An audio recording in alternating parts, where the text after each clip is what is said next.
It's huge for sure. And speaking of pressure, let's switch gears here and talk about the pass rush for a second. If you'll get me that Micah Parsons image again, these were all 5 of the Packers sacks yesterday. And I love how Packers social media team did this. They just put them all together. It's about 1:04 long. Let's listen to all of the TV calls from all 5 of the Packers sacks yesterday against. I love that image too, by the way. Is that not is that not beautiful right there? Somebody check on JJ, man. You all right? Somebody they posted that picture and drew the number 9 in the shape of his body. It was perfect. It was right at the ass cheek down to the head, just the perfect 9. It was great, man. So anyway, here we go. Here's all 5 of the Packers sacks as the pass rush came alive at Lambeau Field yesterday against the Vikings.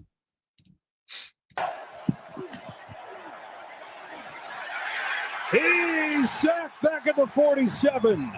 Warren Brinson, the rookie from Georgia, with his first career sack. May have to split it with McDuffie. Second half begins with a throw. That was the intention, and Micah Parsons had other plans. 9 sacks this year from Micah Parsons. Third and a mile. They line him up at linebacker here, and he just barrels his way in there, and Devontae Wyatt has a sack of his own. Fake the toss. Parsons is coming, and he's got his second sack of this third quarter. This guy gets double-teamed more than anybody and still gets to the quarterback more than anybody. Parsons getting a running start from linebacker. He's picked up this time. Gary able to get there. Couldn't get him down, though. Now McCarthy takes another sack. Devontae Wyatt's second of the game. He's doubled his season total, and the Pack has picked up 5 of them. So that play there, you heard him mention Gary, obviously flushing him back in towards Devontae Wyatt, right? I thought Gary had a pretty good game. I'm excited to see the PFF grades, to see if they're as close to what I remember seeing yesterday. But, man, that pass rush came alive, Tim. If I can take a quick glance here at the stats, I don't want to miss anybody. And by the way, hopefully that's a new thing that happens on this defense. When we get a sack, find the general. If Kobe's on the field, give him that salute. I love that. Absolutely love it, man. So sacks, Isaiah McDuffie with a half sack, Devontae Wyatt with 2 sacks, Micah Parsons with 2 sacks. We'll talk about him here in a second. Warren Brinson with a half sack. And, of course, quarterback hits. You had Rashawn Gary with 2 quarterback hits and that 1 pass deflection where he strips the hand and the ball gets intercepted. We'll talk about that shortly too. So just absolutely awesome. You had 10 quarterback hits and sacked the quarterback 5 times yesterday, Tim. Phenomenal, man. And we talked about this, about, the addition of Micah Parsons, what that'll do to this defensive front. And we saw it all day long, right? Just affecting the way Minnesota was trying to set their protections. And, we saw a lot of those tandem sacks, or, you look at Devontae Wyatt's sacks, you can directly attribute it to, Micah and Rashawn and Colby Wooden and guys doing their job and playing as a unit, man. And you get games like this. I mean, we had defenders that were all over the stat sheet. It wasn't just one guy that was making plays for us. I mean, these guys are feeding off each other, playing for each other and with each other. And these are the type of defensive performances you need to see if you want to win a Super Bowl. And I feel like we've got the caliber of defense that we need to get there for sure. Yeah, definitely. There's no doubt about that. This is a championship level defense. Can the offense put enough consistency together with the amount of injuries they got? That's going to be the big question, right? Yep. If they can, and again, you don't have to go out there and score 40 points a game, but I'll tell you what you got to do. We could have scored 7 points yesterday and won that game. Exactly. What you got to do is be able to establish that run enough that if you get a lead, you can start to lean on them a little bit, and then the play action comes alive. And when your quarterback is fully healthy, which we know J Love isn't right now, that's when things can really click, really, really click. So Michael in the chat says total domination on both lines of scrimmage, winning football every time. Amen. Trenches, right? And we talked about that after the Eagles matchup in the playoffs last year. We lost, immediately following the game in the postgame show. It was, man, we got to get better up front. They bullied us up front. Got to get better up front. That's exactly what Goody did. He went out and he spent a second-round pick on Anthony Belton. We'll talk about that on the backside of the show. Yep. Finally seen him get a little bit of playing time. It's really exciting to see. You went and got Aaron Banks, whether it ends up being a good signing or not. That's Goody taking a swing in free agency. We gotta Got to make something happen there, right?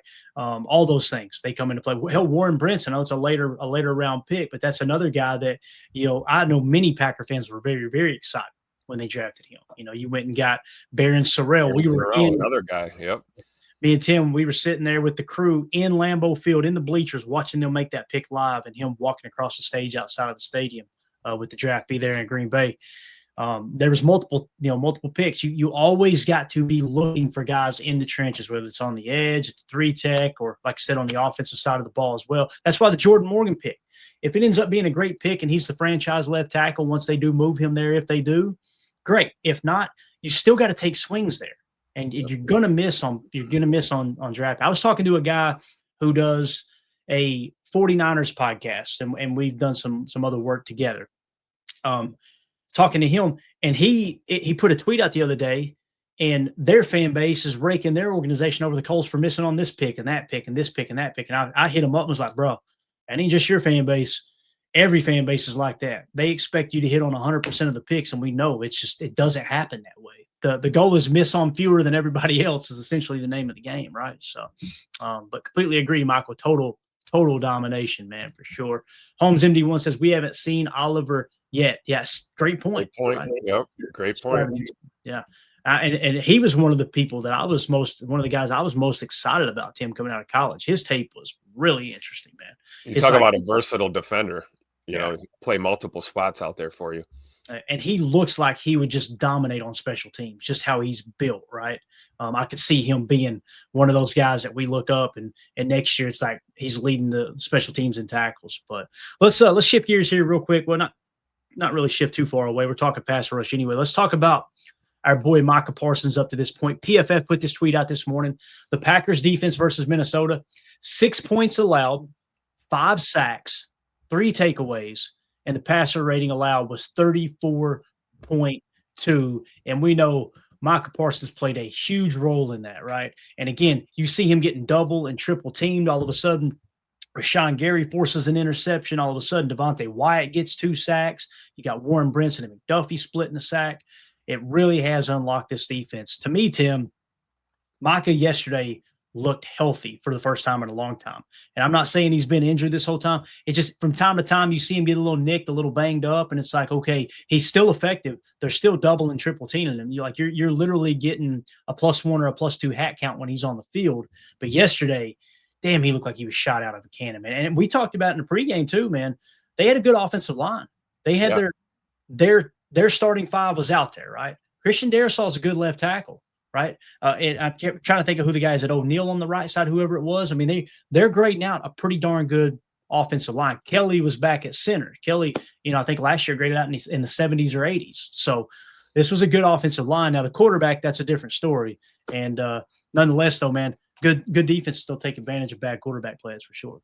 Absolutely. And I think you're right about Micah. We talked about him not really getting any training camp or preseason action. I think he's finally at the point where he's 100%, 100% game speed, ready to go into the playoffs, man, and help us win a Lombardi, dude. This is going to be a hell of a ride. And you can just see the overwhelming impact that he has, not just schematically or, from a defensive point schematically, but just as a locker room guy, as a leader, as a team guy. It's just really cool to see this defense with him out there. And Rashawn Gary as well, right? We always talked about that tandem. We wanted this deal only if we kept Rashawn, and we're seeing what that looks like right now. We really are. Yeah, no doubt about it. Wendell Ferreira, just give him a shout out here real quick. He tweeted out Micah Parsons, who has 10 sacks this season, joins Pro Football Hall of Famer Reggie White as the only player since 1982. Guys, that's the year I was born. Okay, so Micah Parsons and Reggie White, since this guy has been on this earth, are the only 2 players with an individual sack came, and since the individual sack came an official statistic, with at least 10 sacks in each of their first 5 seasons. Think about that. It's just him and Reggie. And listen, we said when people were saying this is going to be our Reggie White, it's going to be our Reggie White, I was like, whoa, listen, guys. Micah Parsons is not Reggie White. Reggie White was not just a speed rushing defender, right? Reggie White, he could beat you with a little bit of speed. He had blunt force trauma power, right? And he could play the run just as good, if not better, than the pass rush. He was a team leader. He was an anchor for, I mean, he could play nose. He could play 3. He could play 9. He could play all over that line, and he was effective everywhere he went. Not effective, dominant everywhere he went. So Micah Parsons is a different player. He's a speed rusher. That's what he is. He can play with a little bit of power too, but he's a speed rusher. The fact, though, Tim, that these numbers, that's the only 2 players, the chances of Micah being a first ballot Hall of Famer and having a similar, if not same effect as Reggie White had on the 90s Packers defense, I think is extremely high, dude. I do. Oh, yeah. Yeah. Again, he's not Reggie White. I want to be very clear there. But this is really impressive, man. The only 2 players since 1982 when the sack became a stat where they've recorded 10 sacks in each of their first 5 seasons. That's phenomenal, man. Yeah. I think the comparison is, you look at it from this level, right? This is a crazy stat when you think about it. So he certainly belongs in the company of Reggie White. He's earned it. And like you said, different players, different type of players.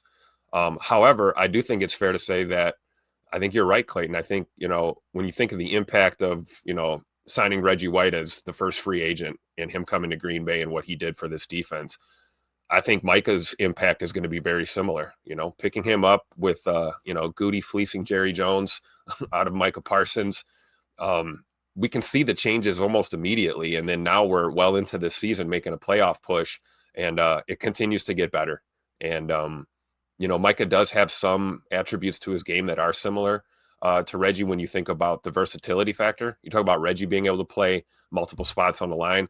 You look at Micah, we talk about those cheetah packages and the Joker look and the way that he's able to, switch sides of the formation or possibly go to the middle. We saw it yesterday. We saw an incredible, I think it was A-gap right up the middle, Micah Parsons blowing up that line. So there is a versatility factor, but I would agree. I mean, these are 2 different players. But I think we're going to be the comparisons are going to come the more and more games that he plays as a Packer in this defense, and we see them continue to dominate out there. Yeah, definitely. So that's going to do it for hour 1. For those of you listening on the pod, we'll see you on the other side for hour 2, where we're going to pick up with debunking some of the Rashawn Gary slander and some of the snap count hit pieces that went out last week. We'll talk about that. We'll also pick up with Emmanuel Wilson, talk about his great performance, Jordan Love, and the offensive line snaps as well with Anthony Belton getting his opportunity to shine. So we'll see you over there for hour 2. We appreciate y'all. For those of you listening on the pod, welcome into hour 2. Let's get into it. So I'm kind of excited about that. I'll probably get interrupted here in a second. Mandy's getting ready to leave. So if you guys bear with trying to think of the right way to say this.